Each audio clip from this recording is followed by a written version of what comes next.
God, am I late for this one. Hello once again, lads. It's the Celestic Warrior here again with, as you can see, yet another first impressions video. But this time, it's on Ratchet and Clank Tools of Destruction for the PlayStation 3. Just like the last time with Rayman Legends, I will be giving my first impressions based off the demo for the game, so let's just jump right into it.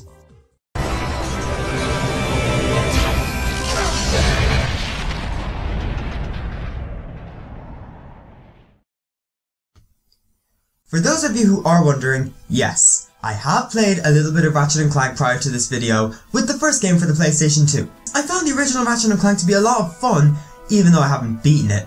Only, unlike Xenoblade and Twilight Princess, it's not due to my PS2 no longer working, but rather, it's because I'm stuck at this level right here.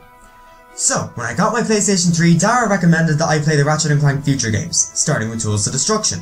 So I downloaded the demo when I got the chance, and holy sh**, this was a huge step up from the first game. First off, those graphics.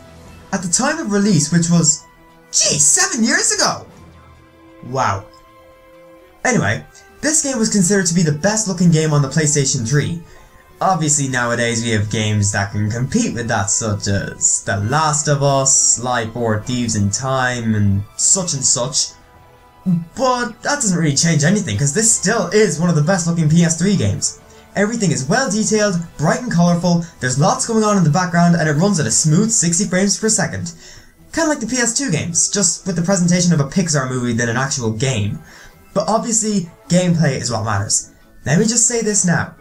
This demo alone is some of the most fun I've ever had with a 3D platformer.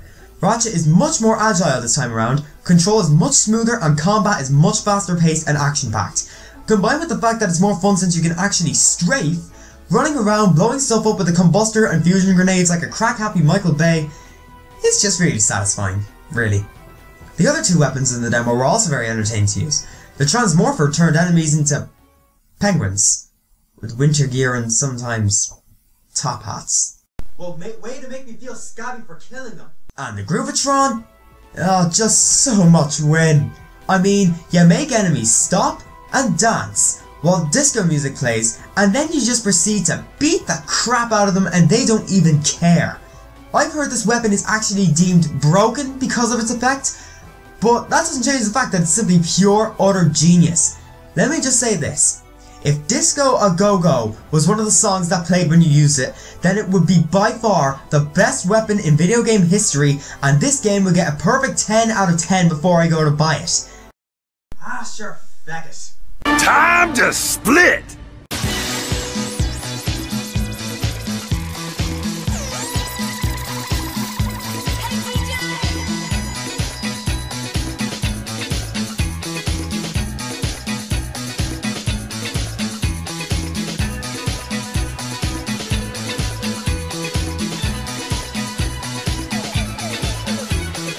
You suck!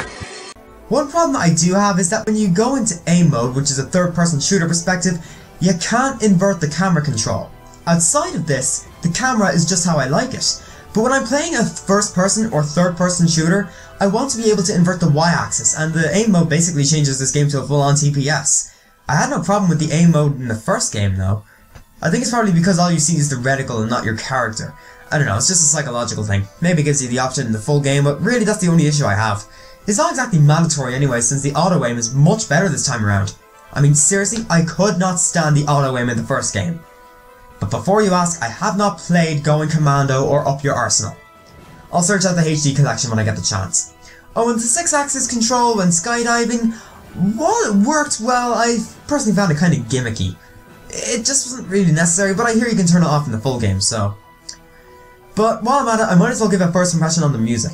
The song that played in the demo retained the feel of the music from the first game, giving off that, as the Retro Replay calls it, what if technology was magic vibe to it.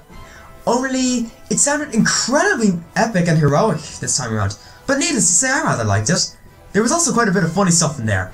Excluding the Groovatron, there was the commentary in the background, and of course, the cutscenes. Ah, Qwark, you never cease to make me laugh. And really, that's all I have to say.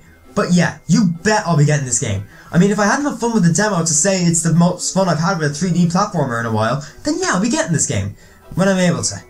It'll be quite a long time before I get to GameStop, and be able to add funds on PSN. Ugh. Anyway, I'm the Celestic Warrior, see you in the next one, thanks for watching, you know the rest.